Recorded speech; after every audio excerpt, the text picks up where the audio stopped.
That's right, guys, we're back for more car rants. Tune in for today's video. It's gonna be exciting. We are back.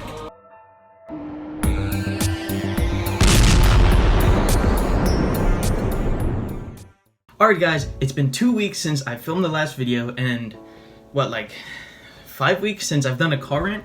It's been a while, but we are back with car rants. Lots have happened in the car world and I'm excited to talk about all of them. I apologize last week, there wasn't a video. I was on vacation, but it's okay because we are back. First most important thing that happened this weekend, boom! Lamborghini Cayenne came out. Whew. Can we just look at this car and appreciate the styling of it? Modern cars have been coming out and you know, the Lotus Evija looks great. A few others look pretty good, but this car, this is one of the best looking cars I've ever seen. Super awesome. Aside from the new styling Lamborghini's putting out, they're only making 63 of them for rumors are about 3.6 million, so I gotta keep saving. But please subscribe, and then I can make money and I'll buy one, definitely. Except they're all sold.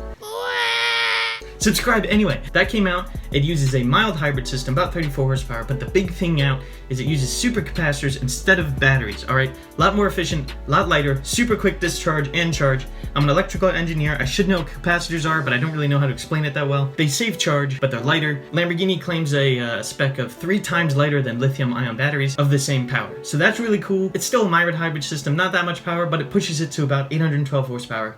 That car's awesome. I want one. Second most important thing that happened this week, I'm sure you'll all hear about it, but if you didn't, you'll hear it through me. Boom! Bugatti broke 300 miles an hour. 300 miles an hour, guys.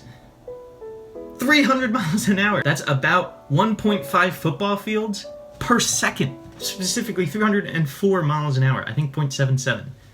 However, I know a lot of you are wondering, well, what does this mean for the top speed record of cars? And if you weren't wondering it, you should be wondering. Because it's very important for the speed race. Since the McLaren F1 came out back in 1992, the McLaren F1 came out. Here's a picture of it. This car from the 90s just opened up the whole speed race, okay? I have all the world records here and we're gonna go through them, okay? So McLaren F1, in 1993, it went 221 miles an hour. In the 90s, that was, what? So the F40 before that, that went 200 miles an hour. That was the first car to go 200. I don't know if they officially did a speed run, but it was said to go 200 miles an hour. Then the F1 came out, and this was the hypercar to get. This was probably the first hypercar of the modern era. It held every acceleration record, it held every top speed record, and it was unopposed by anything. Like nothing could touch it.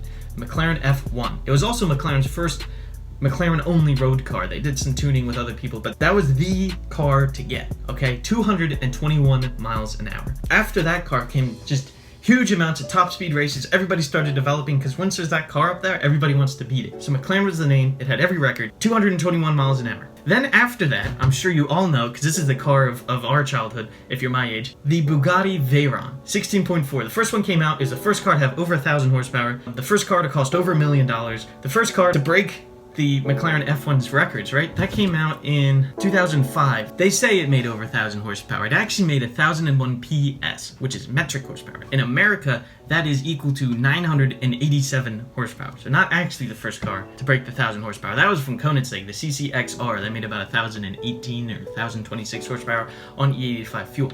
The Veyron came out. Everybody freaked out about it. However, there wasn't another car that beat the F1 before the Veyron.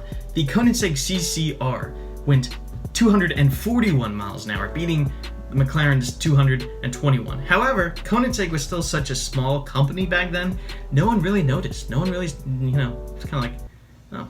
Then Bugatti came out and did 253 miles an hour in the Veyron, and everybody was like, oh my gosh. This, you know, it was comfortable, you could drive it, it was insanely powerful. It was like, just, mind's blown at the Veyron. You know, every Top Gear episode, it was, oh, new Bugatti Veyron, you know, does this and that, and we do this with the Bugatti Veyron. It was the hype about everything. It was the new McLaren F1. It was best at everything. Then after the Veyron, there was the SSC Ultimate Aero. Now, if you know this car, you're a true speed fan, because this car was from SSC. Like, what is that? It's actually from America, Shelby Supercars, okay? They made the Ultimate Aero. That car went 256 miles an hour, so beating the Veyron by 3 miles an hour. This was huge. Someone actually challenged the Veyron's authority. It was like, oh my gosh, how do you do that? They only made a few of them. It made well over 1,000 horsepower, about 1,200 horsepower. I have to look up these stats. I'm actually not sure because I don't really know that much about this car, but I remember when that came out and it was huge. Then Bugatti came back with this, the Super Sport, the Bugatti Veyron SS. This car, sole purpose was to beat the SSC. Bugatti's like, Nein, so are these Americans. Why are they beating the Bugatti? The Bugatti is better. So that's what they did. They made the Super Sport version, which they lengthened the back, they gave it more power, they tweaked the aerodynamics, refreshed the car basically, and that car went 267 miles an hour. It went from 256 SSC to 267, so about 10 miles an hour faster, basically destroying the SSC. Bugatti's back on top. No one's gonna touch them. It's an engineering marvel. There's just hype about Bugatti wherever you went. It was Bugatti, Bugatti, Bugatti, Bugatti, Bugatti, Bugatti, Bugatti, Bugatti, Bugatti, Bugatti. It's so amazing. Since then, there's just been an explosion of hypercars. The Bugatti opened up the $1 million car area, and now we've just got hypercars galore, right? Hypercars everywhere. You know, after that came the P1, the LaFerrari, and the Porsche 918 were the first hybrid supercars. And it was like, oh my gosh, they're so amazing. But those cars weren't top speed oriented. Their top speed was like limited to 217, 220, probably something to do with the electric motors. And cars often limit the top speed of their cars due to, you know, maybe the wheels don't hold up at that speed or the suspension isn't built for that speed. It's more built for handling and track, whereas the Veyron is solely top speed acceleration. That's what it does. Since then, that was 2010, Bugatti broke that record with the Super Sport. 7 years later, nothing. Because 267 miles an hour, that is a dangerous speed to drive at. No one was like, I don't really want to test that car that fast, so we'll just limit ours and we don't even have to, you know. Most cars today, most hypercars, limited to about 217. That seems to be the generic speed. That's about 300 kilometers an hour. So people are like, okay, we'll limit our car there. No one's going to ever go faster than that, so we're just going to stick it there. But Koenigsegg, right, the people who made the CCR, who no one really recognized, they came back with a fury, the Agera RS. Now before that, they came out with a 1-to-1, which was, they only made 7 of them. They're pinnacle hypercar, and it made Koenigsegg pretty popular. This car made 1 horsepower per 1 kilogram of weight. So it was like, what? This car wrecked everything. Every stat you could think of, the 1-to-1 broke it. That made Koenigsegg popular. Then the Agera RS came out. Koenigsegg is so great. My favorite company. I'm biased. If you can't tell, I'm sorry, but Koenigsegg's great. I also have a signed Agera poster. It's so cool. Anyway, first Bugatti did this whole thing, 0 to 400 to 0. Okay, 400 kilometers an hour. It's about 250, like 1 miles an hour. 250. They didn't test the top speed of their Chiron, which is a replacement for the Veyron. Here's the Chiron. Okay, they went from 0 to 250 and then braked back to 0. They did it in 32.6 seconds, which is pretty insane, going from 0 to 250 and back to 0. That's a great time. Then Koenigsegg, they released a video a bit later, and they were like, oh, Bugatti did that time. Let's see what our Agera RS can do. And they did this whole great video. I definitely recommend watching it. Look up Koenigsegg 0 to 400 to 0 video, because it is awesome. So they did it in their runway in Sweden, because they have their own runway, which is awesome. Koenigsegg saw that video. They're like, okay, 42 seconds, that's pretty good. They did an Agera RS, 36.4 seconds. So that's 6 seconds faster. Totally destroyed Bugatti, right? Bugatti did this whole production. Our car's the fastest, look at this. And then Koenigsegg's like, bam! After that, Koenigsegg's like, oh, we just beat them. So Koenigsegg is on the map now. People know about Koenigsegg. Then they decided to do a top speed run of the Agera RS. They took it to a highway in Nevada, I believe. They went 277.9 miles an hour. So from the Bugatti's, what, 267? They went 277, 10 miles an hour faster on top of the Veyron SS. And no one had touched that record for a long time, and then suddenly Koenigsegg destroys it. I realized I should have talked about this earlier. Here's how a top speed run works, and this is what Koenigsegg did. You run one way, you get your top speed, and then you run the other way, you get your top speed, and you average the two. Because one way might be downhill, the other way might be uphill, the wind might be going one way. Basically, the idea is if you go both ways and average them, you'll counter it out. I know many of you are wondering, well, where's Hennessy, right? If you know me, you know I am not a fan of Hennessy, and there are a few reasons why. But the Venom GT, it's basically a Lotus Elise, one of the Lotuses, Lodi, that they lengthened, they put a gigantic engine in. I love American cars, and Hennessy is American, and they put a big V8 in it. It's a manual transmission, which sounds cool, but they went one direction and went 270, and we're all like, oh, we beat the record, look at us, we're so good. You gotta go both ways. And they didn't, and they toted it around like we're the fastest, we're the best, when you gotta go both ways. You're probably going downhill with the wind going 270. And so they didn't technically beat Bugatti's record. because Bugatti went both ways and averaged it for 267. Hennessy didn't go both ways, and it's like, oh my gosh, shut up about it.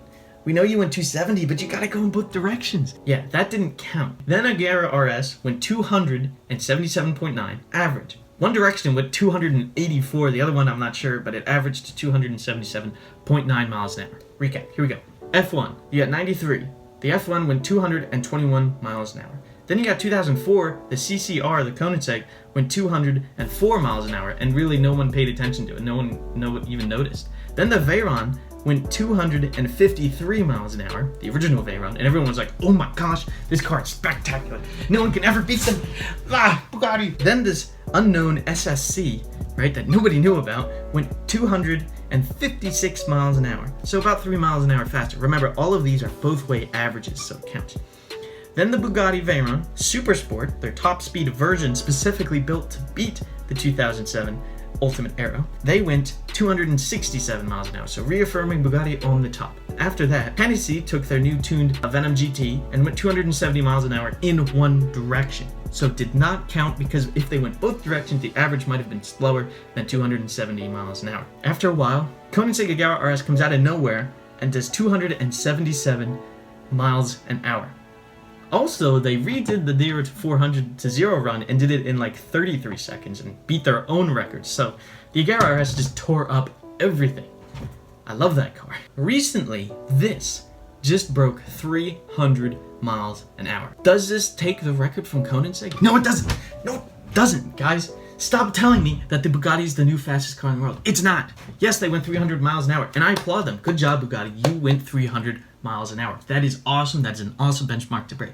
However, the Chiron that they did it with, this one, they took the seat out, they lengthened the back by like a foot, they took away some of the aerodynamics, they lengthened the grille, they put a roll cage in it. It's not a street car. It's not a car you can buy from Bugatti. And they only did it in one direction. So it does not count as a top speed run. And it is not a production Bugatti. I'm not mad at Bugatti. I think it's awesome they went 300 miles an hour, but I'm tired of people telling me and seeing on the internet, Bugatti's the new fastest car. No, it's not. The Koenigsegg that went 277 miles an hour, actually went 284 in one direction, 277 miles an hour, they still have the record. There's some stuff going around right now in the top speed car industry. We've got 3 brands going for 300 miles an hour right now. The new Koenigsegg Jesko, the replacement for the Agera RS. That car's supposed to go 300 miles an hour. There's supposed to be a special edition Koenigsegg Jesko 300. We don't know what it looks like yet, but it's supposed to be coming out with different aerodynamics than the normal Jesko because that car has too much downforce. The new one will have different aerodynamics, and they're aiming for 314 miles an hour. When Koenigsegg says something, they're usually right. Then we have, well, Bugatti's stepping out now. They said in a release, we're done now. We're stepping away from the top speed race. We went 300 miles an hour, and we're done. So we got Koenigsegg, the new Jesko. They want to go 300 miles an hour with a production-ready car you can buy, which means it'll count. And they have to go both ways. We also have the new Hennessy, the Venom F5. Now, I will say this car looks really good. I like the way this car looks. And it's supposed to make 1,600 horsepower. Same with the Jesko. It's supposed to make 1,600 horsepower. Another reason I don't like Hennessy. So this was a few years ago. They made the Venom. They were like, look at this, guys. Look, this car's gonna go 300 miles an hour. This is so amazing.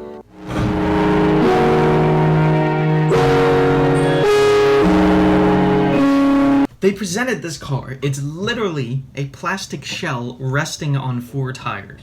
It's not a real car, guys. What's the interior look like? Oh, we don't know. What's the engine you're using? Oh, we don't know. But it'll go 300 miles an hour. Build the car first, guys. Come on. Hennessy's like, oh, look, a plastic car. Look, it's gonna go 300. Yeah, at least build the car first. Anyway, now I mentioned another one. SSC, remember me talking about the one that beat the Bugatti? They've been hiding out, sort of. They have another car, the Tiguan? The Tiguan? It is American. I have no idea what engine it has. It's supposed to make some ridiculous amount of horsepower. And it looks cool. But you know, they said they were going to make that like 5 years ago, and they still haven't made it. And they still have the same prototype they've been showing around. Gonna make it or not? However, I get, for Hennessy and for SSC, they're very small, not very well-known companies. Though Hennessy is pretty popular now, but a lot of people know them and they do tuning and stuff. And their car looks great, and so does the SSC. It looks great. I just wish they would make it. Hennessy has, I believe, been testing prototypes for the F5. It's been like 3 years since they released the F5. That's what's going on in the top speed race right now, guys. I hope you got all of this information information. I've been just laying on you. It's exciting. I love top speed. The Jesko 300, we don't know what it looks like yet. This is the normal Jesko. Will it go 300? I have absolutely no doubt. When Koenigsegg says they're going to do something, they will do it. The only problem is they got to find an area to do it, probably the same place that the Agera RS, but they also need a customer to agree to it. Koenigsegg is a small company, and every car they make, they sell. They don't have $3 million just to use their own car. They sell every car they make, so a customer has to approve their car to be used in a top speed run, which is what happened with the Agera RS. If it goes 300 miles an hour, your car is value go through the roof, right? You have the fastest car, literally the fastest car in the world. And yeah, so Bugatti has officially stepped out of the top speed race with this car. You know, it's a great accomplishment going 300 miles an hour.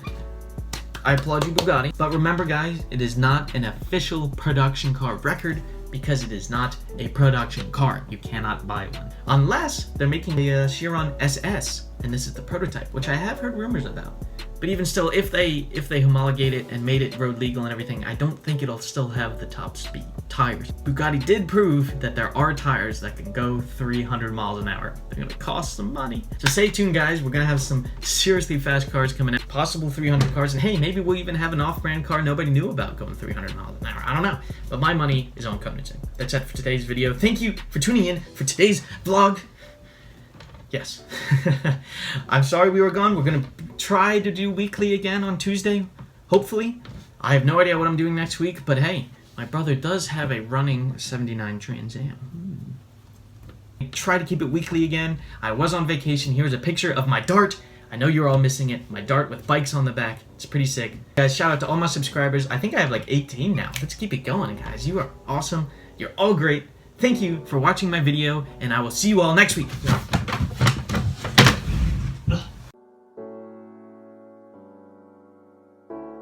Whoa, whoa, whoa, whoa, whoa, whoa, whoa, stop everything, stop yelling at me. I know, guys, I just got a news update literally like minutes after I finished this video, okay? So all of you who are complaining about this, who know about this, I'm sorry. I literally just got the information. Bugatti is making a production car of the top speed car. Here's the picture, okay? It looks just like the car that ran 300 miles an hour. It's called the Chiron 300 Plus. They're making 30 of them, and they each cost about $4.2 million. Okay, so Bugatti is making a version, a street legal version of the top speed car. It will have a passenger seat, no roll cage, but the roll cage is optional. It comes with a limiter, but the limiter is able to be removed with Bugatti. You can go on the special track and drive it and see what speed it'll go. Will it go 300? Probably. It has the same engine, same aerodynamics. You might have to get special tires for it. I don't know if Michelin's tires are street legal or not, but Bugatti is in fact making a production car of their 300 mile an hour car. That's awesome! However, it still doesn't break the record, even though it's production. Remember, it was only one direction. But I just needed to shout that out to you guys. Everybody's complaining, oh, well, they are making one. He's incorrect. No, I'm always correct. I hook you guys up with right information every time. Okay, that's all I had to say. Thank you for watching my video again, and yes.